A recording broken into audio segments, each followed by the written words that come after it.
वाक्यात सांगायचं म्हटलं तर महाराष्ट्र कसा सुखात होता, पण कुणाची दुष्ट लागली कुणास ठाऊक. विंदांतनं घोड्यांच्या टापांचा आवाज निघाला. अल्लाउद्दीन खलजी नावाचा राक्षस महाराष्ट्रावर धावून आला. देवगिरीला वेढा पडला आणि महाराष्ट्राच्या अस्मितेला पहिला तडा गेला. रामदेवराय नावाचा राजा राज्य करत होता. सुस्त होता, मस्त होता. राजानं कसं सावध असलं पाहिजे, पण त्याच्याकडे काही नव्हतं. खलजी पुढे नतमस्तक झाला. त्याच्या मुलानं शंकरदेवानं एकमेव काही विरोध करण्याचा प्रयत्न केला, पण शंकरदेवाच्या मृत्यूनंतर 300-350 वर्ष 300-350 वर्ष इथली माती केवळ फक्त सहन सहन आणि सहनच करत होती. आणि कोणत्या प्रकारची सहनशीलता? मराठी माणसाच्या देवाऱ्यातील स्त्री ही देवता समजली जाते, पण घरातल्या कर्त्या पुरुषासमोर त्या स्त्रीची विटंबना केली जावी, त्या देवीची विटंबना केली जावी. आणि माझ्या नशिबीच हे होतं. परचक्र आलं, त्याला मी काय करणार, ठेविले अनंते, ऐसे म्हणून त्या पुरुषानं गप्प बसावं, या पलीकडे दुसरं काही नव्हतं. 300-350 वर्ष या मराठी मातीची लूट लूट आणि लूटच चालू होती. इथली भोळीभाबडी जनता, परमेश्वरावर विश्वास ठेवणारी भोळीभाबडी जनता परमेश्वराला एकच प्रश्न विचारत होती, भगवंता, तुझं वचन तू पूर्ण तरी कधी करणार आहेस? कोणतं वचन? अर्जुन रणांगणात घाबरलेला असताना भगवान श्रीकृष्णानं अर्जुनाचं निमित्त करून जगाला जी भगवद्गीता सांगितली त्यातले 2 श्लोक असे आहेत, यदा यदा हि धर्मस्य ग्लानिर्भवति भारत अभ्युत्थानम अधर्मस्य तदात्मानं सृजाम्यहम् परित्राणाय साधूनां विनाशाय च दुष्कृतां धर्म संस्थापनार्थाय संभवामी युगे युगे. तू म्हणाला होतास परमेश्वरा, या पृथ्वी तलावर जेव्हा जेव्हा धर्माचा रास होईल, दुर्जनांचं राज्य माजेल, तेव्हा तेव्हा सज्जनांच्या रक्षणासाठी मी पुन्हा पुन्हा प्रकट होईल, जन्म घेईल. अरे, या पृथ्वी तलावर, या मराठी मातीत या राक्षसांचं राज्य चाललंय आणि तू प्रकट तरी कधी होणार आहेस? एका बाजूला ही भोळी भाबडी जनता हा प्रश्न करते, आणि त्याच वेळी शिवनेरी गडावर एक स्त्री आपल्या गर्भामध्ये आशा अंकुराला वाढवत होती. आणि जी स्त्री कोणत्या मनस्थितीत होती असं म्हणतात, गर्भारपणामध्ये स्त्रीची शारीरिक मानसिक अवस्था ही उत्तम असली पाहिजे, आरोग्य चांगलं असलं पाहिजे. पण या स्त्रीची अवस्था कोणती होती? शहाजी राजांच्या पाठीमागे शत्रू लागलाय म्हणून नाईलाजास्तव जिजाबाईंना शिवनेरीवर सोडावं लागतं. मनाच्या नाजूक अवस्थेत नवरा जवळ असावं असं कोणत्याही स्त्रीला वाटतं, पण नाईलाज म्हणून नवरा जवळ नाही. मुरार जगदेवानं पुण्यावर गाढवाचा नांगर फिरवलाय, सासर उद्ध्वस्त झालंय. माहेरची अवस्था काय सांगावी? रघोजी, अचलोजी, यशवंतराव, तिघे भाऊ आणि वडील लखुजीराव जाधव यांची सुलतानाच्या दरबारात एकाच दिवशी दगाफटक्यानं कत्तल झालेली आहे. रक्षाबंधनच्या दिवशी तिघाही भावांचा वध ही नियतीनं जिजाबाईंना दिलेली अनोखी भेट होती. आणि यात कमी म्हणून की काय, जिच्या जाऊबाईला गोदावरीवर स्नानाला गेलेले असताना महाबत खानानं पळवून नेलेलं आहे, अशा अवस्थेत जिजाबाई गर्भार अवस्थेत आहेत.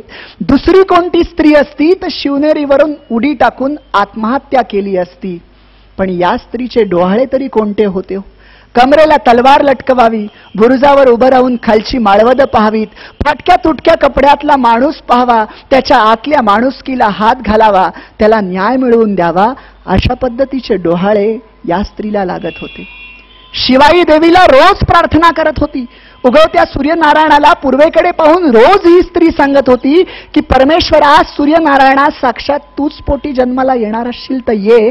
आता आजूबाजूला अंधार इतका माजलाय की काजव्यांनी जन्म घेऊन उपयोग नाही. त्या स्त्रीची प्रार्थना परमेश्वरानं ऐकली.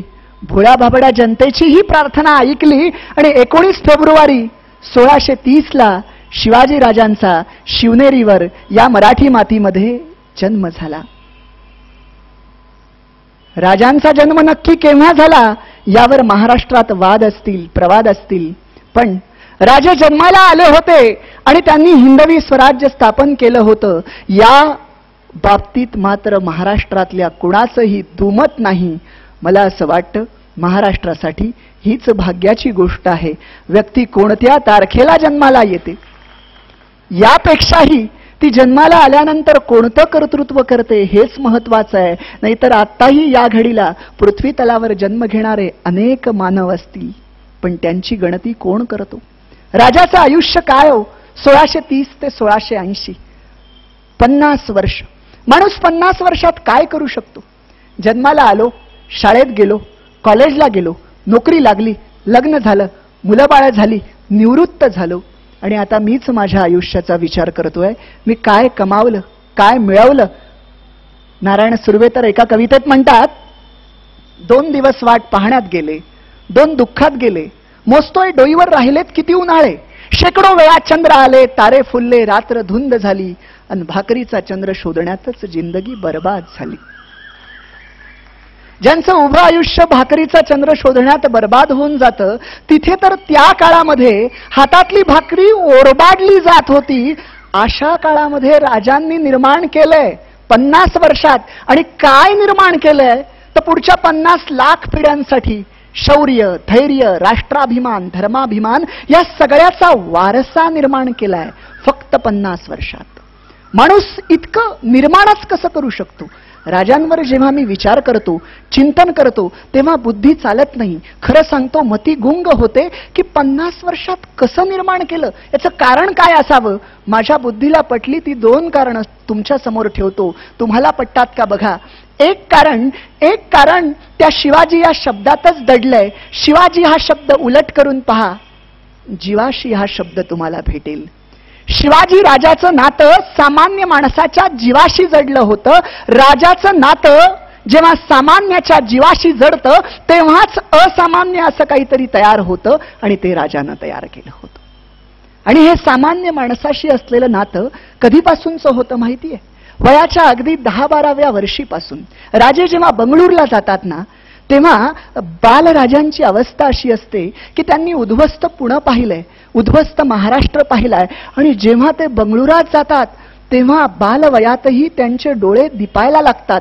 तिथला थाट, तिथले प्रशस्त वाडे, आतले महाल, सरदार येणार, उमराव येणार, त्यांच्या थाटात येणार, आणि हा सगळा थाट पाहून एकदा बालराजे रात्री मासाहेबांच्या मांडीवर बसलेले असतात. तुकाई शेजारी असतात.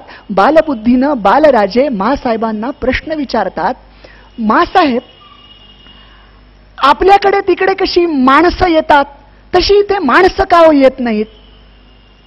मासाहेब विचारतात, माणसं येतात की रोजच तर चालू असतात. नाही, तशी माणसं नाही. आपल्याकडे कसा नानू वस्ताद येतो, ते मावळे येतात, त्यांच्या अंगाला माती लागलेली असते, अंगावरची कपडे फाटलेले असतात, अंगाचा रंग जर पाहायला गेला तर काळाकुट्ट असतो, घामेजलेले असतात, पण मनानं कसे चांगले असतात. तशी माणसं का हो इथे येत नाही? तुकाई खोचकपणे म्हणतात, हे राजांचं घर आहे. राजांच्या घरी त्यांच्याच तोलामुलाची माणसं यायची. आता बालराजांनी गप्प बसावं की नाही? बालराजे लगेच म्हणतात, काय मासाहेब, प्रभू रामचंद्र हे सुद्धा राजे होते. ते वनवासाला गेले तेव्हा सगळं शहर त्यांना सोडायला गेलं होतं. गुहकाला तर प्रभू रामचंद्रांनी मिठी मारली. तो खरा राजा ना ग. राजाकडे यायला जनता घाबरत असेल तर तो राजा कसला? मासाहेबांना मोठा प्रश्न पडला. काय बोलावं? मुलगा बोलतोय ते खरं आहे, पण मुलाच्या बाजूनं बोलावं तर तुकाई नाराज होतील, आणि तुकाईंच्या बाजूनं बोलावं तर सत्याची पाठ सोडल्यासारखं होईल. जिजाबाई काय करतात माहितीये? जिजाबाई मौन धरतात, गप्प बसतात. कदाचित त्यांना बालराजांना राजकारणातला पहिला धडा शिकवायचा असावा की राजकारण करणाऱ्या व्यक्तीला मौनाची खूप गरज लागते. मौनम सर्वार्थ साधनम. देशात काय चाललंय, देशाची परिस्थिती काय आहे, आपण काय बोलतोय, याचं राजकारणी नेत्यांचं ताळतंत्र जर सुटलं तर जनता त्यांना पक्क ओळखून असते. राजाला कदाचित हा पहिला धडा द्यायचा असावा. पहिलं कारण शिवाजीचं नातं सामान्यांच्या जीवाशी होतं आणि दुसरं कारण आध्यात्मिक भाषेत सांगायचं झालं तर